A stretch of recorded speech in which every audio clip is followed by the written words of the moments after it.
spécial entrepreneuriat au féminin.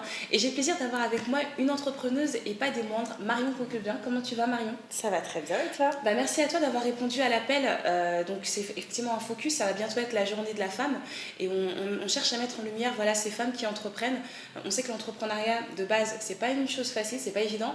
Et quand on est femme, alors est-ce que c'est quelque chose qui va être un bonus, quelque chose qui va être encore plus difficile? L'idée, c'est de montrer que c'est possible, être femme entrepreneur, dans quelle mesure, comment, quelles sont les réalités de l'entrepreneuriat au féminin. Voilà toutes les questions qu'on se pose. Mais avant cela, je vais d'abord te laisser te présenter à toutes les personnes qui nous regardent. Alors Marion, dis-nous en plus sur toi, ton projet et ton parcours. Alors, déjà merci de m'accueillir.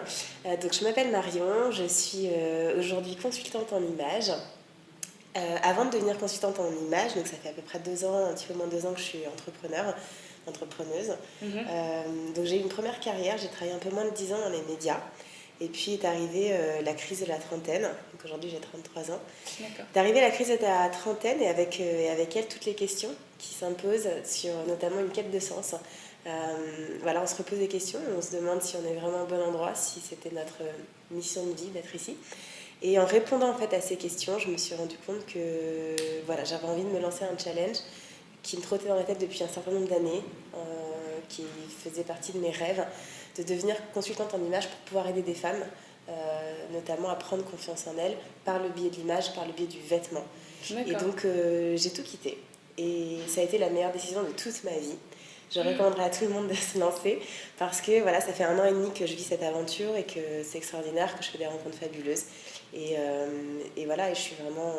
aujourd'hui, je suis très heureuse notamment de pouvoir en parler avec toi sur ce canapé. C'est super, c'est super. Donc finalement, c'était un tournant, une évidence, en tout cas de passer à autre chose, de quitter le monde salarial, comme ça, et donc du coup de se lancer dans l'entrepreneuriat.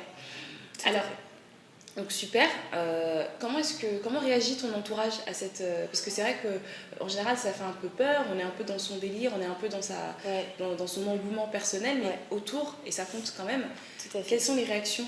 Je pense que l'entourage est potentiellement un vrai frein à l'entrepreneuriat. C'est-à-dire que effectivement, quand on parle d'entrepreneuriat, il y a une notion d'insécurité qui vient avec, notamment en France. Alors après, je ne sais pas comment ça se passe à l'étranger, mais en France, il y a quand même une sorte de frein. C'est perçu comme quelque chose, c'est une vraie prise de risque, c'est vrai. Mais je pense aussi que c'est une prise de risque qui en vaut la peine. Moi, pour ma part, je pense aussi que je l'ai précisé tout à l'heure, c'est la plus belle et grande décision que j'ai prise dans ma vie, du haut de mes 33 ans. Parce que c'est aussi la première fois que je me suis affranchie du regard de mon entourage, du qu'en dira-t-on, de la pression sociale et de celle de mes parents, qui étaient peut-être plus en sécurité à l'idée que je sois dans un système salarial, justement, puisqu'il y a une sécurité de l'emploi, d'un salaire, etc. Et ce que j'ai fait, justement, c'est que je n'ai sondé personne. J'ai pris cette décision seule. C'était ma décision, elle m'appartient, et c'est aussi pour ça, je pense que je ne la regrette pas. Donc effectivement oui, il y aura toujours des freins, mais après, une fois que je me suis lancée justement sans avoir sondé personne, les réactions ont été plutôt bienveillantes, c'est-à-dire que globalement on m'a souvent dit, qu'on me connaisse ou pas d'ailleurs, on m'a souvent dit bravo, c'est très courageux. Et en fait c'est marrant parce que moi j'avais un peu le syndrome de l'imposture quand on me disait que c'était courageux, puisque je me trouvais pas courageuse. Je me disais mais non, en fait pour moi le courage ça aurait été de rester dans un emploi qui ne me convenait pas. Mais on va dire qu'il y a une sorte d'admiration quelque part quand on dit aux gens qu'on se lance dans l'entrepreneuriat. On a plutôt tendance à avoir des réactions plutôt bienveillantes, je pense, et on sent aussi de la part des autres qu'il y a aussi une sorte d'envie de dire j'aimerais le faire, mais moi je ne sais pas encore. Voilà, tout à fait. D'accord, donc on suscite quand même quelque part un petit peu l'envie, quoi. On a osé le faire, on a eu le culot de le faire, et peu de personnes en tout cas vont jusque-là. Donc effectivement, encore bravo et félicitations. Merci. Qu'en est-il du coup des partenaires? Parce qu'effectivement, donc, l'entourage, ça reste bienveillant. Quand on est entrepreneur et qu'on est une femme, est-ce qu'on est bien perçu? Je ne sais pas, est-ce que c'est plus facile d'aller trouver des financements? Quelles ont été les grandes difficultés que tu as pu rencontrer à ce niveau-là? Effectivement, il y a un fait que je regrette bien sûr beaucoup, c'est que quand on est une femme, je pense que pour être considérée, pour être crédible, on ne peut pas se contenter d'être l'égal d'un homme. En fait, il faut prouver davantage. C'est comme ça que malheureusement, je dis bien malheureusement parce que c'est dommage qu'on ait à devoir faire plus d'efforts à compétences égales, mais je pense qu'effectivement, on attend de nous qu'on soit encore meilleur qu'un homme pour pouvoir être crédibilisé. Moi, c'est ce que je ressens au quotidien de ma vie de femme entrepreneur, c'est ce que je ressens. Je sens que le regard que posent les femmes sur moi peut être plus admiratif et le regard que porte un homme potentiellement est peut-être plus dans le jugement, ou en tout cas on va m'apporter moins de crédit. D'accord.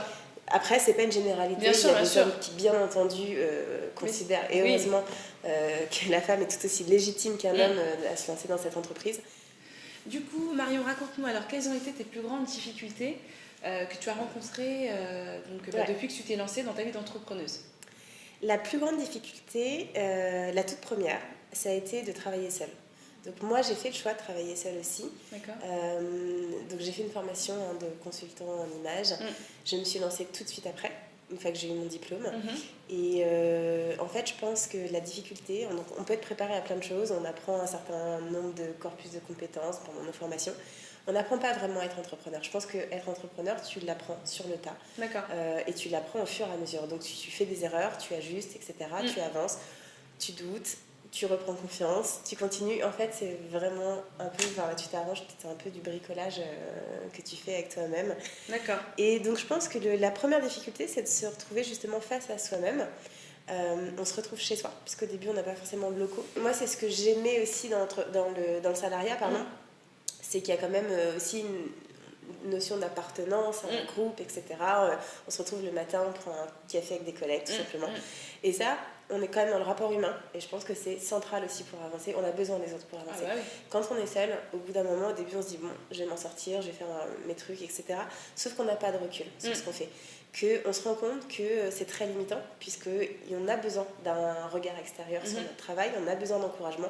On a aussi besoin de quelqu'un qui nous mette dans le droit chemin.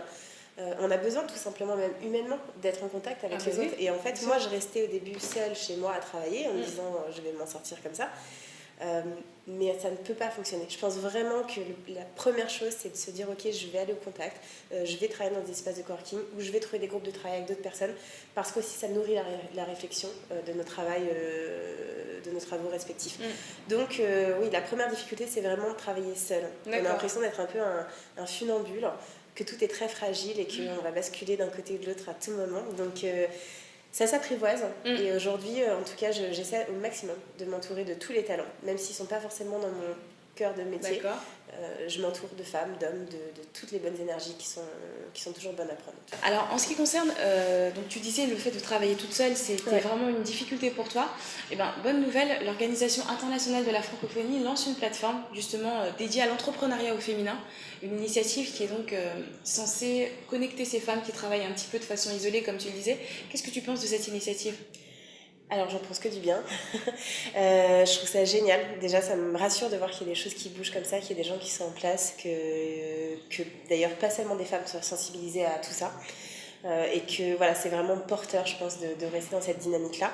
Je suis pour le partage de connaissances. Ça fait aussi partie des erreurs que je pense que j'ai fait aussi au tout début de mon parcours.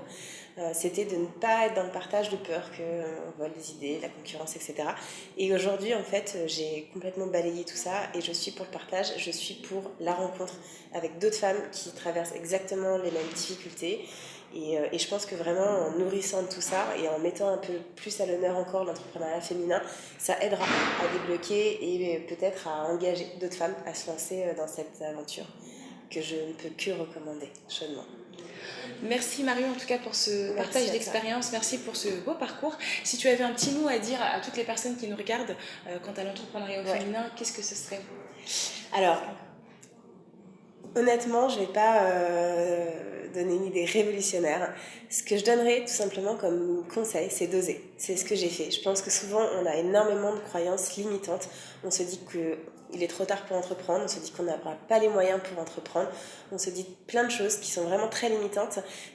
Tout ça est faux, vraiment, et en fait, ça se vérifie à chaque fois sur le terrain.